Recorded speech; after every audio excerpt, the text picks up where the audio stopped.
सबसे अधिक जो रिस्क है हार्ट अटैक का वो स्मोकिंग है। और हमारे पास जो भी यंग पेशेंट्स आते हैं 25 साल 30 साल के, उसमें 90% से ज़्यादा लोग स्मोकर्स होते हैं। तो स्मोकर्स में हार्ट अटैक का रिस्क 5 गुना बढ़ जाता है, 6 गुना बढ़ जाता है। और मैं एक बात कहता हूँ कि हार्ट अटैक जो है वो कभी भी एकदम से नहीं होता है, उसके लिए शरीर तैयारी बहुत टाइम से कर रहा होता है। ये अलग बात है कि हमको मालूम नहीं होता है। ये आप मिसाल के तौर पे आप देख लीजिए, जैसे वोल्केनो होता है ना, ज्वालामुखी, जिस दिन फटता है उस दिन लगता है कि आज वोल्केनो इरप्ट हो रहा है, लेकिन उसके नीचे, ज़मीन के नीचे जो एक्टिविटीज़ हो रही थी वो बहुत पहले से हो रही थी। इसीलिए हार्ट अटैक की तैयारी भी बहुत पहले से हो रही होती है। और नमस्कार, मैं हूं फ्रीलांस फूड जर्नलिस्ट मनोज अलीगढ़ी और आज हमारे बीच में हैं डॉक्टर MU रब्बानी साहब, जो हार्ट विशेषज्ञ हैं अलीगढ़ मुस्लिम विश्वविद्यालय में। और दूसरे सज्जन हैं हमारे साथ सैयद जुल्लुर रहमान साहब, जिनको भारत सरकार द्वारा पद्मश्री, यश भारती और राष्ट्रीय पति पुरस्कार से सम्मानित किया है। तो सबसे पहले हम चलते हैं डॉक्टर MU रब्बानी साहब की तरफ, जो अलीगढ़ मुस्लिम विश्वविद्यालय में हृदय विभाग के पूर्वाध्यक्ष, मेडिसिन फैकल्टी के पूर्व डीन हैं और आज के वक्त में जिस तरीके से हृदय से जुड़ी हुई समस्याएं आ रही हैं, उनसे जुड़े सीधे सवाल हम करते हैं। सर, आपका स्वागत है। जी शुक्रिया मनोज साहब।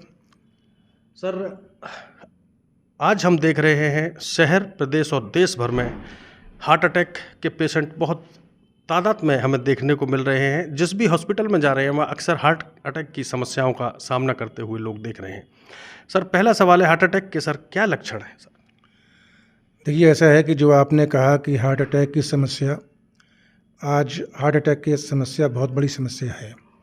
और सबसे बड़ी बात यह है कि कम एज में युवाओं को हार्ट अटैक भी अधिक हो रहा है, जो आज से 20 साल पहले, 25 साल पहले काफ़ी कम था।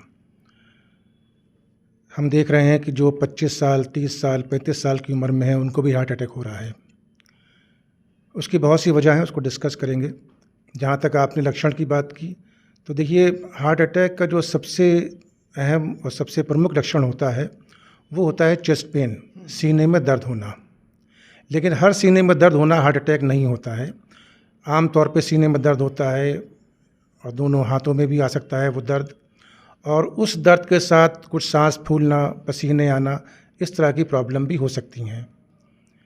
ये जो सिम्टम है चेस्ट पेन का और सीने के दर्द का, ये बहुत एक क्लासिकल सिम्टम है जो सारे मरीज़ों में नहीं होता है।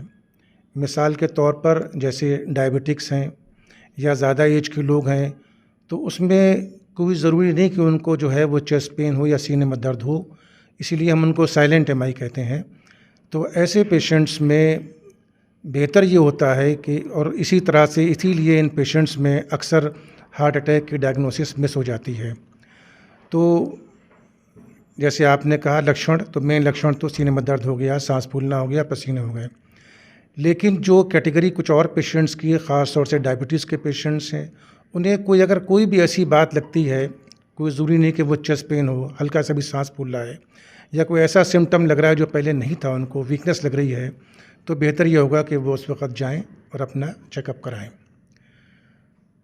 और डायबिटीज़ के मरीज़ या जिन पेशेंट्स में ज़्यादा रिस्क हैं, रिस्क का मतलब यह है कि जो पेशेंट्स जिनमें जो है फैमिली हिस्ट्री है, जो स्मोकर्स हैं, जिनमें ब्लड प्रेशर है, जिनका कोलेस्ट्रॉल बहुत बढ़ा हुआ रहता है, ज़्यादा अच्छा ये होता है कि वो पहले जांच करा लें, स्क्रीनिंग करा लें, तो उससे जो हार्ट अटैक है उसके बारे में आने से पहले ही मालूम हो जाएगा।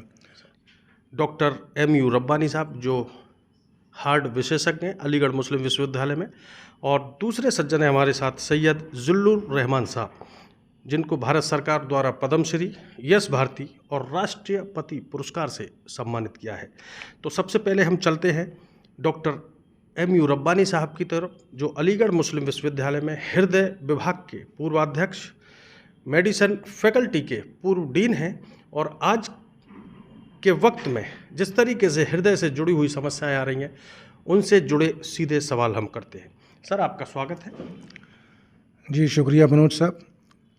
सर, आज हम देख रहे हैं शहर, प्रदेश और देश भर में हार्ट अटैक के पेशेंट बहुत तादाद में हमें देखने को मिल रहे हैं। जिस भी हॉस्पिटल में जा रहे हैं वहाँ अक्सर हार्ट अटैक की समस्याओं का सामना करते हुए लोग देख रहे हैं। सर, पहला सवाल है हार्ट अटैक के, सर क्या लक्षण है सर? देखिए, ऐसा है कि जो आपने कहा कि हार्ट अटैक की समस्या, आज हार्ट अटैक की समस्या बहुत बड़ी समस्या है और सबसे बड़ी बात यह है कि कम एज में युवाओं को हार्ट अटैक भी अधिक हो रहा है, जो आज से 20 साल पहले, 25 साल पहले काफ़ी कम था। हम देख रहे हैं कि जो 25 साल, 30 साल, 35 साल की उम्र में है, उनको भी हार्ट अटैक हो रहा है। उसकी बहुत सी वजह हैं, उसको डिस्कस करेंगे। जहाँ तक आपने लक्षण की बात की, तो देखिए, हार्ट अटैक का जो सबसे अहम और सबसे प्रमुख लक्षण होता है, वो होता है चेस्ट पेन, सीने में दर्द होना। लेकिन हर सीने में दर्द होना हार्ट अटैक नहीं होता है। आम तौर पे सीने में दर्द होता है और दोनों हाथों में भी आ सकता है वो दर्द, और उस दर्द के साथ कुछ सांस फूलना, पसीने आना, इस तरह की प्रॉब्लम भी हो सकती हैं। ये जो सिम्टम है चेस्ट पेन का और सीने के दर्द का, ये बहुत एक क्लासिकल सिम्टम है जो सारे मरीज़ों में नहीं होता है। मिसाल के तौर पर जैसे डायबिटिक्स हैं या ज़्यादा एज के लोग हैं, तो उसमें कोई ज़रूरी नहीं कि उनको जो है वो चेस्ट पेन हो या सीने में दर्द हो, इसीलिए हम उनको साइलेंट एमआई कहते हैं। तो ऐसे पेशेंट्स में बेहतर ये होता है कि, और इसी तरह से इसीलिए इन पेशेंट्स में अक्सर हार्ट अटैक की डायग्नोसिस मिस हो जाती है। तो जैसे आपने कहा लक्षण, तो मेन लक्षण तो सीने में दर्द हो गया, सांस फूलना हो गया, पसीने हो गए। लेकिन जो कैटेगरी कुछ और पेशेंट्स की है, ख़ास तौर से डायबिटीज़ के पेशेंट्स हैं, उन्हें अगर कोई भी ऐसी बात लगती है, कोई ज़रूरी नहीं कि वो चेस्ट पेन हो, हल्का सा भी सांस फूल रहा है या कोई ऐसा सिम्टम लग रहा है जो पहले नहीं था, उनको वीकनेस लग रही है, तो बेहतर ये होगा कि वो उस वक़्त जाएँ और अपना चेकअप कराएँ।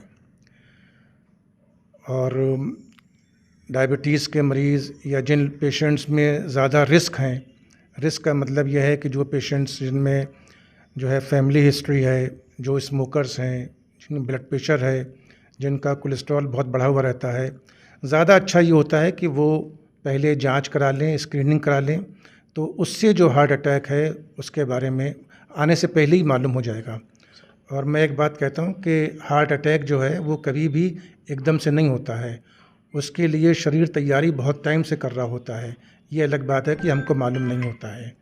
ये आप मिसाल के तौर पे आप देख लीजिए, जैसे वोल्केनो होता है ना, ज्वालामुखी, जिस दिन फटता है उस दिन लगता है कि आज वोल्केनो इरप्ट हो रहा है, लेकिन उसके नीचे, ज़मीन के नीचे जो एक्टिविटीज़ हो रही थी वो बहुत पहले से हो रही थी। इसीलिए हार्ट अटैक की तैयारी भी बहुत पहले से हो रही होती है और ज़्यादा अच्छा ये होता है कि हार्ट अटैक से पहले उसके बारे में जानकारी हो जाए और उसके फिर सही इलाज मौजूद है। आदरणीय एमयू रब्बानी साहब, आप लोगों का कहना है, जो पेशेंट्स हैं, कि रब्बानी साहब ने अगर हार्ट के पेशेंट से हाथ लगा दिया तो वो दौड़ते हुए घर जाता है। सर, मैंने सुन रखा है सर आपके बारे में। देखिए, डॉक्टर साहब भी हाँ बोल रहे हैं।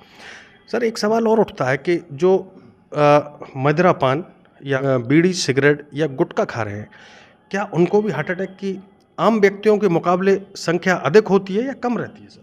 देखिए मनोज जी, पहले तो जो आपने बात कही वो तो मैं कहूँगा अतिशयोक्ति है। हम लोग कोशिश करते हैं कि जो पेशेंट्स हार्ट के आते हैं, और मैं क्या, जितने भी डॉक्टर्स हैं जो भी मरीज़ से डील कर रहे हैं, चाहे वो फिजिशियंस हों, कार्डियोलॉजिस्ट हों, वो पूरी अपनी नॉलेज के साथ इस बात की कोशिश करते हैं कि मरीज़ का बेहतर से बेहतर इलाज किया जाए। और ज़ाहिर सी बात है, हम लोग इलाज करते हैं और ऊपर वाले का इसमें रोल होता है कि वो। तो जहाँ तक सवाल आपके ये है कि जो स्मोकर्स हैं या टोबैको ले रहे हैं, डायबिटीज़, उनमें हार्ट अटैक के चांस, तो मैं बताऊँ आपको कि बहुत से ऐसे फैक्टर्स होते हैं जिसे हम मॉडिफाइबल फैक्टर्स कहते हैं, यानी वो फैक्टर्स जिसको हम बदल सकते हैं। जैसे स्मोकिंग है, स्मोकिंग एक हैबिट है, छोड़ सकते हैं। डायबिटीज़ कंट्रोल कर सकते हैं, ब्लड प्रेशर कंट्रोल कर सकते हैं, कोलेस्ट्रॉल कंट्रोल कर सकते हैं। जहाँ तक सवाल स्मोकिंग का है, तो यंग पेशेंट्स में सबसे अधिक जो रिस्क है हार्ट अटैक का, वो स्मोकिंग है।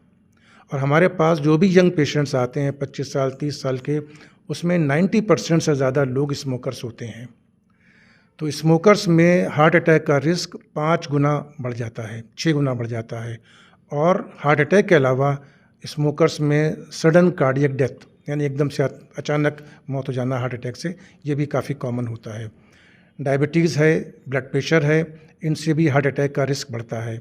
और अक्सर देखा गया है कि जो पेशेंट्स डायबिटिक होते हैं उनको ब्लड प्रेशर भी है, अगर स्मोकिंग भी कर रहे हैं तो उससे रिस्क और कहीं बढ़ जाता है।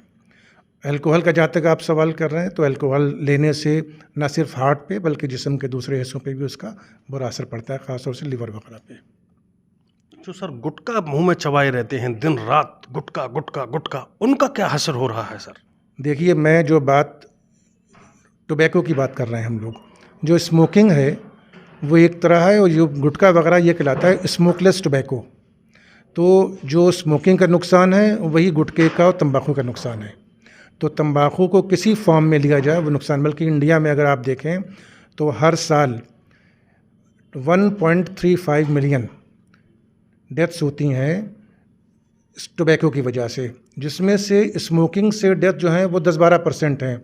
बाकी जो डेथ हैं वो गुटखा और जो दूसरे खैनी इस तरह की चीज़ें होती हैं, लिखते हैं लोग, उससे होता है। तो अगर स्मोकिंग की जाए या टोबैको किसी फॉर्म में ली जाए, उसका नुकसान बराबर होता है। जैसे मैंने कहा कि ऐसे पेशेंट्स में 5 से 6 गुना हार्ट अटैक के चांस बढ़ जाते हैं। और कुछ लोग ये कहते हैं कि हम तो कभी कभी पीते हैं, 1 सिगरेट पी ली, 2 पी ली, ऐसे पेशेंट्स में भी 2 से 4 गुना रिस्क होता है। तो एडवाइस यही होता है कि स्मोकिंग हो या तंबाकू का सेवन किसी फॉर्म में हो, उसको फ़ौरन बंद करना चाहिए।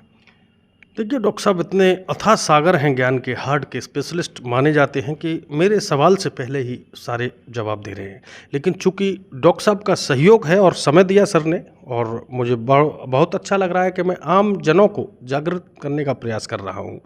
सर इसके सर सपोज दैट कोई व्यक्ति घर में बैठा हुआ है और गिर जाता है ज़मीन पर, परिवारीजन समझ नहीं पा रहे क्या समस्या है, तो सबसे पहले पेशेंट को तीमारदारों द्वारा क्या ट्रीटमेंट देना चाहिए या क्या करना चाहिए?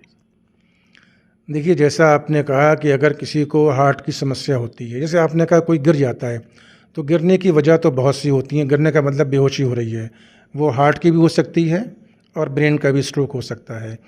तो इसमें परिवार वालों को सिर्फ यही करना है कि जितना जल्दी से जल्दी हो सके तो जो अस्पताल करीब हो या डॉक्टर पास में हो, उनको जाके दिखाना चाहिए, ताकि वो पूरा इवेल्युएशन हो सके।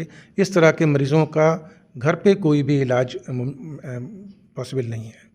आदरणीय, आप देश की नामचीन संस्था अलीगढ़ मुस्लिम विश्वविद्यालय के जवाहरलाल मेडिकल कॉलेज के हृदय विभाग के विभागाध्यक्ष और डीन हैं और रहे हैं। सर, आपका कद और पद बहुत बड़ा है। देखने में आ रहा है सर, निजी हॉस्पिटल्स के पास जब पेशेंट जाता है तो उनको स्टंट डालने के नाम पर उनका आर्थिक शोषण हो रहा है। ऐसे में सर आप क्या कहेंगे? देखिए, मैं तो इस बात को मानता हूँ कि जो भी डॉक्टर्स हैं, फिजिशियंस हैं, कार्डियोलॉजी के लोग हैं, मैं समझता हूँ कि सब अपनी ईमानदारी से काम करते हैं और कोशिश करते हैं कि वो मरीज़ को जितना फ़ायदा कर सकें वो करें, और ऐसा ही होना चाहिए, ऐसा होता भी है। लेकिन अब ये ज़रूर है कि ख़र्च, अगर कोई निजी अस्पताल, बड़ा अस्पताल है, कोई कमर्शियल सेंटर है, तो वहाँ पे ख़र्च ज़्यादा होगा। अगर वही अस्पताल, कोई मरीज़ सरकारी अस्पताल में जाएगा तो उसका ख़र्च कम होगा। लेकिन मैं इस बात से इत्तेफाक नहीं करता हूँ कि हर जगह ऐसा हो रहा है। अब समाज है, उसमें हर तरह के लोग होते हैं, हर पेशे के लोग होते हैं, लेकिन ज़्यादातर लोग जो हैं, अधिकतर जो हैं, वो बिल्कुल सही काम करते हैं। जहाँ पे स्टेंट की ज़रूरत है वहीं पे स्टेंट डालते हैं, और इसमें तो मैं ज़्यादा और कुछ इससे ज़्यादा नहीं कह सकता हूँ। सर, आपको सैकड़ों हजारों श्रोता और दर्शक सुन रहे हैं, क्योंकि आपका नाम ही नामचीन है और बहुत ही विशेषज्ञ आप हृदय के। क्या सर लोगों को सुझाव देना चाह रहे हैं? आपके मन की बात सीधा दर्शकों को। नहीं, जैसे मैंने अभी बात हो रही है आपसे कि हृदय रोग किन लोगों में अधिक होता है, तो यही बात निकल के आई है कि हृदय रोग से बचने के लिए हमें क्या करना है।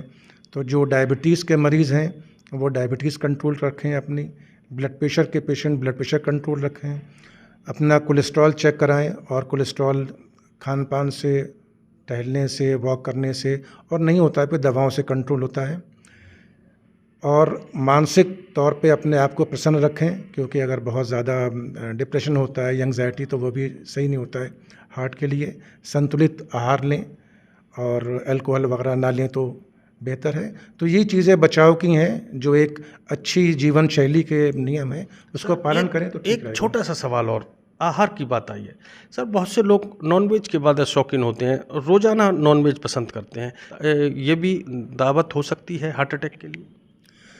देखिए, जिस भी खान-पान से अगर उनके कोलेस्ट्रॉल, ये ब्लड टेस्ट में होता है, कोलेस्ट्रॉल भी कई तरीक़ा का होता है, जैसे एलडीएल कहलाता है, उसकी मात्रा पे निर्भर करता है। अगर किसी का कोलेस्ट्रॉल और एलडीएल बढ़ा हुआ है, तो वो पेशेंट हार्ट अटैक के ज़्यादा रिस्क पे है। तो जहाँ तक सवाल हार्ट अटैक का है, तो देखिए हार्ट अटैक नॉन वेजिटेरियंस में भी होता है और शाकाहारी में भी होता है। कोई भी ऐसा नहीं कि हम सिर्फ शाकाहारी हैं तो हार्ट अटैक नहीं होगा। ये ज़रूर है कि सैचुरेटेड फैट जो होती है वो इसमें नॉन वेज में ज़्यादा होती है, तो उसको थोड़ा-सा अवॉइड करें तो बेटर है। लेकिन हर आदमी को, जो भी मैं समझता हूँ कि जिसकी ख़ास तौर से फैमिली हिस्ट्री वगैरह भी है या रिस्क फैक्टर हैं, उनको चाहिए कि वो अपना कोलेस्ट्रॉल, अपना ब्लड शुगर, अपना ब्लड प्रेशर, इनकी जानकारी रखें और उसको कंट्रोल करें। तो साथियों, मेरे साथ में थे हृदय रोग विशेषज्ञ या कहूँ जादूगर प्रोफेसर MU रब्बानी साहब, जो अलीगढ़ मुस्लिम विश्वविद्यालय के हृदय विभाग के पूर्व अध्यक्ष, मेडिसन फैकल्टी के पूर्व डीन हैं और अपने आप में बहुत शानदार व्यक्ति हैं। सर से मुलाकात हुई, आप लोगों ने लाभ लिया सर से बातचीत का। जागरूक रहें, सुरक्षित रहें। बहुत बहुत धन्यवाद।